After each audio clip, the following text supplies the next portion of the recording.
تو ایک ہے لفظ، ایک ہے اس کے معارف کو سمجھنا۔ جب تک معارف کو نہیں سمجھیں گے تب تک وہ معرفت دلوں میں پیدا نہیں ہوگی۔ دیکھیے، ایک ظلم وہ تھا جو دشمن نے امام حسین کے ساتھ کیا، ایک ظلم وہ ہے جو ہم نے اپنے آقا امام حسین کے ساتھ کیا۔ وہ ظلم کیا تھا؟ ہم نے کربلا کو صرف ایموشنلائز کر دیا، ہم نے کربلا کو صرف احساسی اور احساس اور گریے تک محدود رکھا۔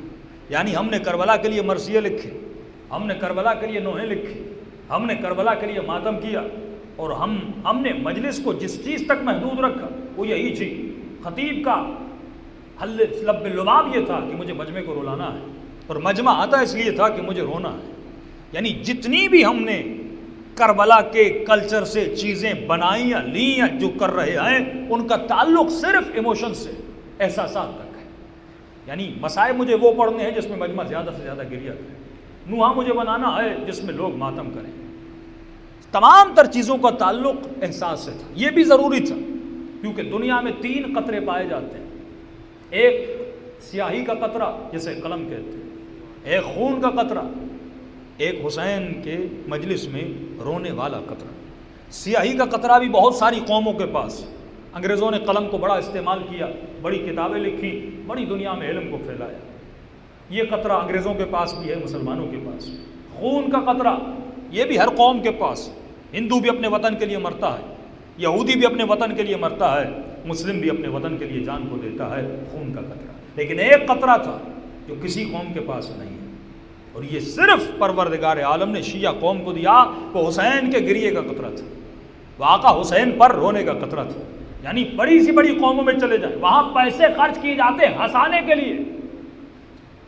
کون سی ایسی قوم ہے جو ایسے روتی ہو جیسے شیعہ روتے ہیں، جو رونے کے لیے پیسہ خرچ کرتی ہے، جو رونے کے لیے مال خرچ کرتی ہے، جو رونے کے لیے بدن کو تکلیف میں ڈالتی ہے کہ مجھے حسین ابن علی پہ رونا ہے، مجھے اپنے آقا پہ گریہ کرنا ہے۔ یہ واحد قطرہ تھا جو سیدہ کی نعمت کی بدولت اس قوم کو ملا، اور اس قطرے میں بڑی طاقت ہے، اس سے گناہوں کو بخش دیا جاتا ہے۔ اس قطرے کی بدولت انسان کے دل کو نرم کیا جاتا ہے۔ کہ میرے چھٹے امام فرماتے، کسی نے کہا مولا مجھے محسوس ہوتا ہے کہ میں منافق ہوں۔ امام نے کہا کیوں؟ کہ مولا جب آپ کی محفل میں آتا ہوں بڑا نیک ہوتا ہوں، بڑا صالح ہوتا ہوں، بڑا نمازی ہوتا ہوں، لیکن جب آپ کی محفل سے باہر چلا جاتا ہوں تو مولا مجھے یہ فیل ہوتا ہے کہ میں منافق ہوں۔ کیوں؟ جب دوستوں کی محفل میں بیٹھتا ہوں دوستوں جیسا ہو جاتا ہوں، جب تاجروں کی محفل میں بیٹھتا ہوں تاجروں جیسا ہو جاتا ہوں، جب کسی بددہن اور بد زبان اور جھوٹے کی محفل میں جاتا ہوں جھوٹا ہو جاتا ہوں، جب گندی باتیں کرنے والے کسی محفل میں چلا جاتا ہوں اس کی محفل میں بھی خوش ہوتا ہوں، لیکن جب آپ کی محفل میں آتا ہوں تو اللہ والا ہو جاتا ہوں۔ مولا یہ دوگانگی جو میرے کریکٹر میں پائی جاتی ہے کہ آپ کے پاس کریکٹر نیک ہے